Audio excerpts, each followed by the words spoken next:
Hello, guys. It is Miss Caravelli again. I am going to read chapter 16 with y'all and share a couple of notes. Again, I did not go through and do my color coded highlighting. I just used a regular highlighter and then wrote a couple of notes. So I'm going to go through and talk to y'all about that. Okay, chapter 16. Want any more potatoes, Luke? Mother offered that night at supper. Luke? Her voice got more insistent. Luke? Luke jerked his attention back to his family. Mother was holding the bowl of mashed potatoes out to him. No, Luke said. No thanks. I've still got some. More for me, Mark crowed. Luke tuned them out again. He'd barely eaten his first serving of potatoes. He'd been so busy thinking about his secret visit to the Sports family house. He couldn't believe he'd dared to go. Just the thought of his run through their yard made his heart beat fast, remembering fear and pride. He'd really done it. And then meeting Jen was amazing. There was no other word for it. He was so overwhelmed with wonder at everything he'd seen at her house, everything she told him, that he started to say, "Did you know that Jen?"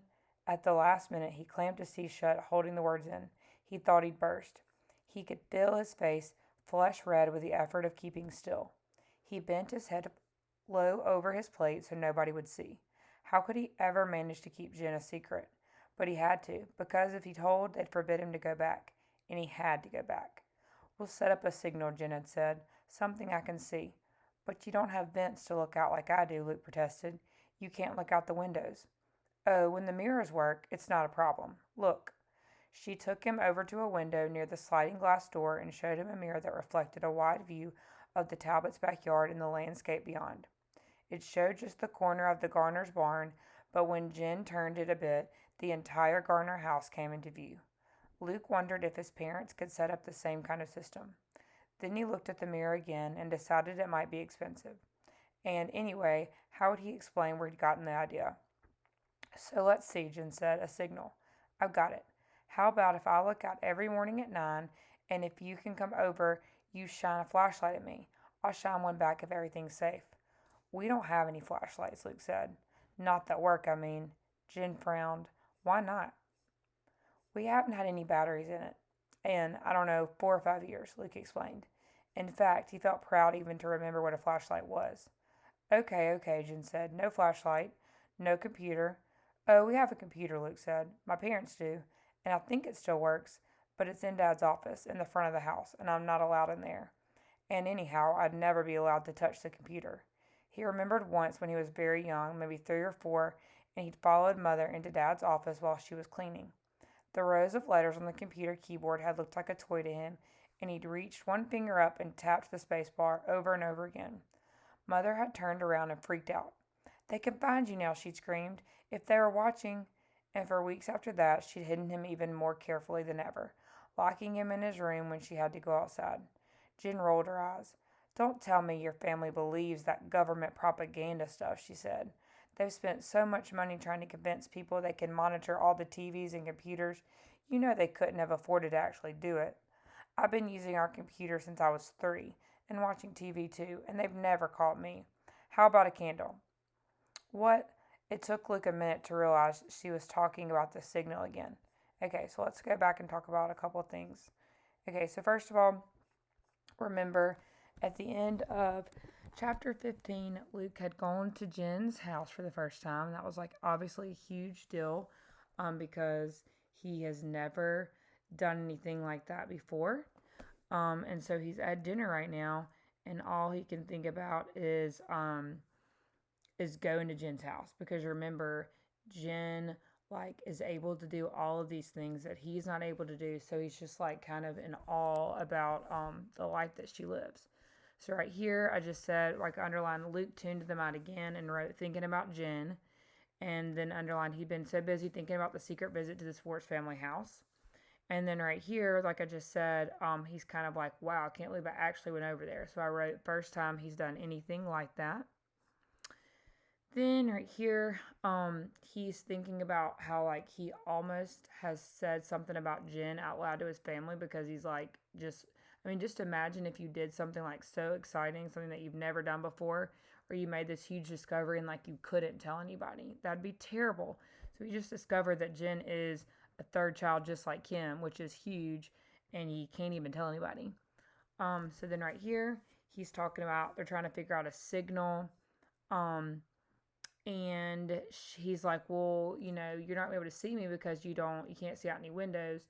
And then she explains her mirror system and what all that she can see. And then she's like, well, what about you can shine a flashlight? And he explains that they haven't had batteries. And he's just surprised that he even remembers what a flashlight is. And then he talks about how they do actually have a computer, but one time when he was little, he touched the computer thinking it was like a toy because he was a little kid. And his mom freaked out because she thought that the government could track him now. And I wrote right here, it seems like Luke's mom is really scared about the government. So at first she's kind of like, are my parents just lying to me? And at this point, it kind of seems like Luke's mom really does think that the government is watching them. And then she talks about how she's been using the computer since she was 3. She watches TV. And then she's like, how about a candle? And so they're going to continue talking about possibly setting up a system so that he can go back over and visit. The candles, they're all in the kitchen, and I'm not allowed, Jim mimicked the words as he said them, to go in there. They've got you on an awfully short leash, don't they? She asked. No, I mean, yes, but they're just trying to protect me. Jen shook her head. Yeah, I've heard that one. Ever hear of disobeying? Luke started defensively. I'm here, aren't I? Jen laughed. Got me. But listen, if you can't do candles or a flashlight, how about just turning on a light that I can see? Luke was quicker this time, figuring out that she was still talking about the signal. The one by the back door, Luke said. You can't miss it. He wasn't allowed to turn that on either, but he didn't dare say not allowed again. Now Luke toyed with his mashed potatoes. His entire conversation with Jen had been like that. She mocked, he defended, but she always got her way. Of course, he defended her to himself. She knew and had seen so much more than him. After he'd finished his story on the couch, she told him hers. First, she said defiantly, my parents had me on purpose 13 years ago. Mom already had Bull and Braun from her first marriage. Your brothers, Luke asked? Yeah. Buellton and Brownlee. Really, but what kind of names are those for knuckleheads like them? Mom was going through some snobbish upper class phase with husband number 1. She's had more than one husband, Luke asked. He didn't know that was possible. Sure, Jen said. Dad, who's really my stepdad, is number 3. Luke found that so confusing. He just kept his mouth shut. Anyhow, Jen said, Mom was dying to have a little girl, so when she and husband number 2 got together, she went and paid some doctor lots of money so she could get pregnant. What if you'd been a boy? Luke asked. Oh, they got in on the beginning of the gender selection experiments. Luke must have given Jen a particularly blank look because she explained it. That means they made sure I was a girl. Doctors can do that, but the government outlawed the procedure because they were afraid it'd throw the population even more out of whack. I'm sure my parents paid a lot for it. Were your mom and dad trying for a girl? Luke thought about it. He remembered Mother saying she'd wanted 4 boys, but would she have wanted a girl even more? Someone like Mother? He couldn't really picture a girl in his house. They weren't trying for anything, he said. I was surprised. Luck. Jen nodded. I didn't think they paid for you, she said. Then she put her hand over her mouth. That sounded really terrible, didn't it? I didn't mean anything by it. It's just, you're the first person I met who wasn't a baron. How do you know I'm not? Luke said stiffly. Well, Jen waved her hand in a way that made Luke even more aware of the contrast between his ragged flannel shirt and patched jeans and Jen's perfect house. Look, don't be mad. It doesn't matter. Or maybe it does. But I think it's cool that you're not a baron. You could help me even more. Help? Luke asked. With the rally, Jen said. She bit her lip. Should I? There's no way you could be an infiltrator, is there? Can I trust you? Of course you can, Luke said. He felt insulted again. Jen leaned her head back and stared at the ceiling as if an answer were written there. Then she looked back at Luke. I'm sorry. I'm botching this. I'm not used to really talking, just on the net.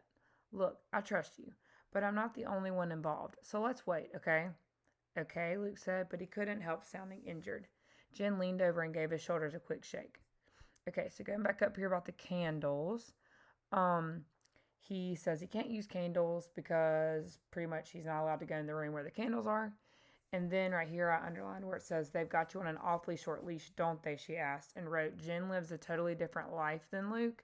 So she's just like, she thinks, oh, he has all these rules, but they live a totally different life. Like her parents, care about her, but they're just not as protective as Luke's are.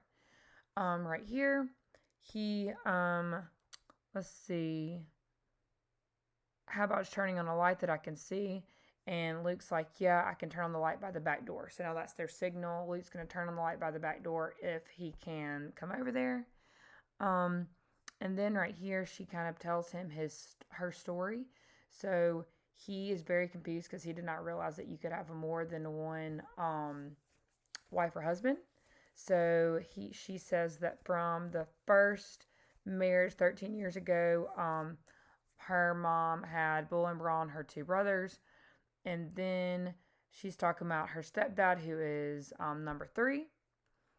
And then right here, she talks about how there was like gender selection experiments. So something how they were doing like experimental stuff on being able to select your gender. We all know that God, like, he has a plan and that's all in his hands. So, but this is just part of the book.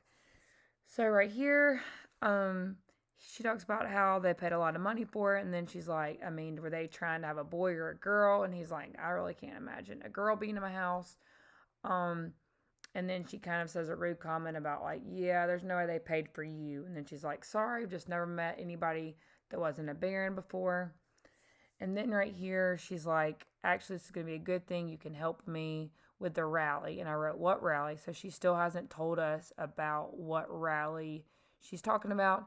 Infiltrator means like somebody who's, I guess, kind of like a spy, like trying to figure things out and then go snitch. And then Luke kind of feels insulted because she's kind of questioning if she can trust him or not. And right here, net is like the internet. So she's like, I'm sorry, I'm sounding really bad and like mean. I just don't really talk to anybody except on the internet. Okay, so now she says, I do trust you, and I'm not going to tell you right now because there are more people involved. Jen leaned over and gave his shoulders a quick shake. Oh, don't say it like that. Say, okay, Jen, I respect your judgment. Or, okay, Jen, whatever you think is best. She giggled. That's what Dad tells me I should say when I disagree with him. Can you believe it? Lawyers. Luke was glad the subject had changed. Your dad's a lawyer? He asked. Jen rolled her eyes. Yeah, all Mom's husbands have been. Strange taste, huh? Number one was an environmental lawyer, of all things. Number two was corporate. That's how they had enough money to get me. And number three, Dad, is with the government. High up, I might add. But if you're an illegal, Luke hadn't thought he could get any more confused. Jen laughed. Haven't you learned? Government leaders are the worst ones for breaking laws. How do you think we got this house? How do you think I got internet access? How do you think we live? I don't know, Luke said, fully honest. I don't think I know much of anything. Jim patted his head as if he were a little kid or a dog. That's okay, she said. You'll learn. It wasn't long after that Luke said he had to leave, because he was afraid Dad or Matthew or Mark might come in for lunch a little early. He dreaded the trip back. Jen walked him to the door, chattering the whole way. I'll fix the screen and deal with the security system, so no one will ever know you were here, she said. And oh no! Luke followed her gaze. She was staring at 3 pinpoints of blood on the carpet. I'm sorry, Luke said. That must be from when I scraped my hand. I'll clean it up. There's still time. Secretly, he was glad of the delay. No, no, Jen said impatiently. I don't care about the carpet. It's just that Mom and Dad will know, and when they see I don't have any cuts. And then, before Luke even knew what she was doing, she thrust her hand toward the torn part of the screen. The jagged edge didn't cut immediately, so she held the screen with her right hand and raked it across her left. When Jen pulled her hand back, Luke saw a gash even deeper than his. Jen squeezed out a few drops of blood and let them fall to the carpet. There, she said. Stunned, Luke backed out the door. Come back soon, farmer boy, Jen said. Luke turned and ran blindly, not even slowing down to creep alongside the barn. He went straight to the back door of the house, yanked it open, and let it bang shut behind him. Now, sitting at supper, he felt his heart pounding again as he thought of how dangerous that had been. Why hadn't he looked first? Why hadn't he crawled? He poked his fork into his potatoes, now gone cold and congealed. He watched Mother gathering up dirty dishes while Dad, Matthew, and Mark leaned back in their chairs talking of grain yields. Jen had scared him, that was why. Seeing her cut her hand had terrified him.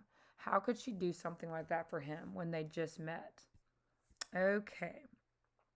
So, right here, she talks about her the different people that her mom's been married to, and so Luke finds out something really huge right here, that her dad number 3, is a government official, which is huge because they are doing something that is illegal by having a third child and hiding a third child. And she's like, haven't you heard? Like, government officials are like the sketchiest ones of all. So then he's like, okay, I